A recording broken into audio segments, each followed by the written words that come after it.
of digitalization of FBR. بہت شکریہ madam chairperson. میں اس کے بارے میں 2-3 پوائنٹس منسٹر صاحب کے سامنے رکھوں گا, لیکن اس سے پہلے میں نے آپ سے گزارش کی تھی کہ 1 منٹ میں ایک پبلک امپورٹنس ایک منٹ کے لیے بات کروں گا, اور کیونکہ یہ ایک ارجنٹ میٹر ہے اور میڈم چیئرپرسن اس کو بڑے, اگر ہم دیکھیں تو اس حکومت کو کئی دنوں سے بلکہ کئی ہفتوں سے ایک خوف میں مبتلا ہے, اور اس کی وجہ سے جو ہے تو قانون سازی بھی بہت تیزی سے ہوئی, اور اس پورے اسلام آباد میں اور اسلام آباد کے ارد گرد اور جتنے بھی موٹر ویز ہیں پتہ نہیں 400-500 کنٹینر سے زیادہ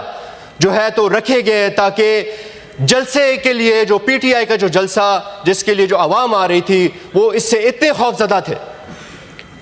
کہ سیکیورٹی کے نام پہ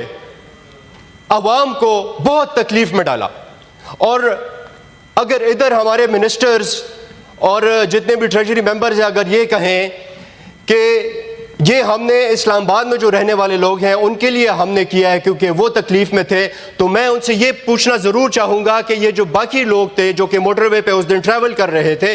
ان کی کیا فالٹ تھی, ان کی کیا اس میں غلطی تھی؟ کیونکہ دیکھیں اس سے پہلے بھی پی ٹی آئی کے بڑے جلسے ہوئے ہیں لیکن کبھی لوگوں کو یہ تکلیف نہیں ہوئی کیونکہ آپ نے کنٹینرز لگائے اور راستے روکے لوگوں کو, اسی لیے موٹر وے پہ ایک بہت بڑی ہجوم کھڑی ہوئی اور اس کی وجہ سے لوگوں کو تکلیف ہوئی. تو جناب چیئرپرسن میں یہ ضرور کہوں گا کہ کے پی کے طرف سے جو لوگ آ رہے تھے اور اس میں اگر یہ کہہ رہے تھے کہ کے پی کے کی حکومت بھی جی آپ نے موشن پہ آئیں, یہ کلاک خراب ہے, اس پہ 2 منٹ آپ بول چکے ہیں, موشن پہ آئیں. میں صرف آخری بات یہی کروں گا کہ جناب چیئرپرسن یہ آرٹیکل 16 کی وائلیشن ہے, اور آرٹیکل 16 آپ کو کہتا ہے کہ آپ پیسفل اسمبلی جو ہے تو وہ آپ کر سکتے ہیں. اور موشن پہ آئیے آپ جناب, لیکن آپ مجھے پھر بعد میں اگر ٹائم دے دیں نہیں, یہ 2.5 منٹ ہو گئے. This is my clock. Issue پہ And if you're not going to move the motion, I will take the mic away. بات آلموسٹ کمپلیٹ کر لی ہے, اگر آپ مجھے صرف 1 منٹ اور دے دیں تو میں 1 منٹ اور نہیں, بعد میں آپ کر لیں, آپ بعد میں کر لیں please. Move your motion, this is business you are interrupting. کہ جو فریڈم آف اسپیچ کی جو وائلیشن ہوئی ہے this is against the rules. اور جو ہیومن رائٹس کی وائلیشن ہوئی ہے اور جس طرح سے ہمارے لوگوں کو جیل میں ڈالا گیا, موشن پہ آ جائیں. I will take the floor away from you. اچھا جی, میں میڈم چیئرپرسن میں موشن پہ آتا ہوں. موشن پہ میڈم چیئرپرسن بات یہ ہے کہ آرٹیکل میں نے ایک پڑھا کہ ایف بی آر کی ڈیٹا کی ڈیجیٹائزیشن اور overall F B R کی ڈیجیٹلائزیشن پہ بات ہوئی. تو میں منسٹر صاحب بیٹھے ہیں اور جس طرح سے سارے باقی ممبرز نے بھی بات کی, اور میں بھی منسٹر صاحب کو اپریشیٹ کرتا ہوں کہ انہوں نے ایک ان کی پولیٹیکل وابستگی جو ہے تو وہ کم ہی ہے اور پرائیویٹ سیکٹر سے آئے ہیں, تو ہم ضرور ان کو سپورٹ کرنا چاہیں گے جو بھی یہ انیشیٹوز لینا چاہ رہے ہیں. لیکن کیا یہ جو ڈیجیٹلائزیشن ہے اس میں ٹیکس پیئر کو کوئی فائدہ ہوگا یا نہیں, یہ ایک بڑی ضروری بات ہے. کیونکہ جناب چیئرپرسن ہمارے لیے یہ بہت ضروری ہے کہ ہم سب سے پہلے جو ایف بی آر کی سمت ہے وہ ہم صحیح کریں, کہ یہ ایف بی آر جو ہے تو ان کا کام جو ہے وہ کلیکشن اور ریفنڈز دونوں ہیں. اگر یہ دونوں ہیں تو اس طرح کیوں ہوتا ہے کہ کلیکشن کے لیے جو ہے تو ایف بی آر کو کوئی ایفرٹ نہیں کرنی پڑتی, ایک افسر جو ہے وہ کسی کے اوپر جتنی بھی لائبلٹی چاہتا ہے وہ لائبلٹی ڈال دیتا ہے, وہ سب سے جونیئر آفیسر ہو سکتا ہے. لیکن اگر کسی کو ریفنڈ دینا ہو تو اس ٹیکس پیئر کو ایک جونیئر آفیسر, ایک انسپیکٹر سے لے کے تو کمشنر صاحب کے آفس تک جا کے تو ان کو منتیں کرنی پڑتی ہے, اور تب جا کے ان کو ہو سکتا ہے کہ ریفنڈ ملے.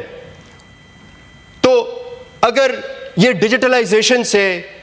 ان چیزوں میں کوئی ایسی ریلیف مل سکتا ہے لوگوں کو, ٹیکس پیئر کو, تو ضرور آپ ڈیجیٹلائزیشن کریں اور اس پہ ہمیں بتائیں کہ یہ کیسے ہوگا. اس کے علاوہ جو آڈٹس ہوتے ہیں, آڈٹس جناب چیئرپرسن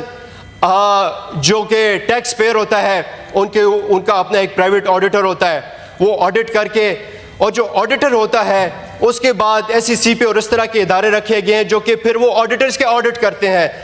اور اس کے بعد جو ہے تو حکومت اور RTOs جو ہے تو وہ الگ آڈٹس کرتے ہیں ٹیکس پیئرز کے. تو یہ ایک آڈٹ کا ماحول جو ہے یہ آخر ٹیکس پیئر جو ہے وہ کس کس کو سنبھالے گا اور کس کس کو فیسیں دے گا. تو یہ میرے خیال سے ان چیزوں کو آپ ایڈریس کریں کہ اس کو ڈیجیٹلائزیشن میں کیسے انکارپوریٹ کریں گے اور ریلیف کیسے دیں گے. اس کے بعد جو FTO کی بات ہو رہی ہے, جو فیڈرل ٹیکس امبڈسمین ہے اور جو ٹریبیونلز ہیں, ان کا رول ابھی تک لوگوں کو سمجھ نہیں آیا کہ آپ ریلیف کے لیے کدھر جائیں. اگر آپ FTO کے پاس جاتے ہیں تو آپ کا ڈپارٹمنٹ جو ہے, جو ٹیکس ڈپارٹمنٹ ہے, وہ ٹریبیونلز میں چلا جاتا ہے. اگر آپ ٹریبیونلز میں جاتے ہیں تو وہ ہائی کورٹس, اور اس طرح کا ایک ماحول بنا ہوا ہے.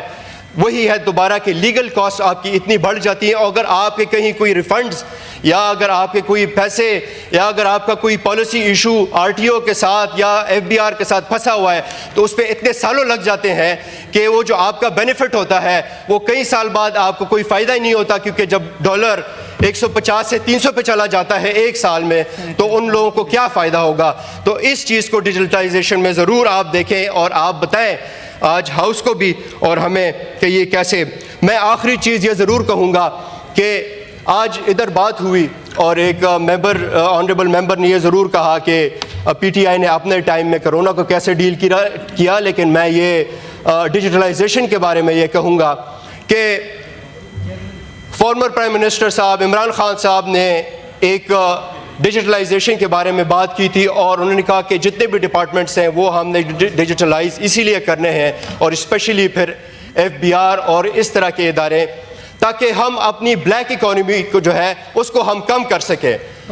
تو یہ ان کا ایک میجر پوائنٹ تھا. اگر آپ چاہتے ہیں تو میں ہاؤس کو بتا دوں کہ اس کے لیے کیا کیا سٹیپس لیے گئے, لیکن پھر آپ کہیں گے کہ ٹائم کم ہے تو میں اس ڈیبیٹ میں نہیں جانا چاہوں گا. لیکن مقصد یہ تھا کہ آپ بلیک اکانومی کو کم کریں. ٹیکسیشن اور ریونیو تو ہمیشہ ایک پوائنٹ ہوتا ہی ہے, لیکن میرے خیال سے آپ کا ایک ایم ہونا چاہیے. تھینک یو سینیٹر صاحب, اور آپ ایسا کیجیے گا کہ فائنانس کمیٹی میں بھی اس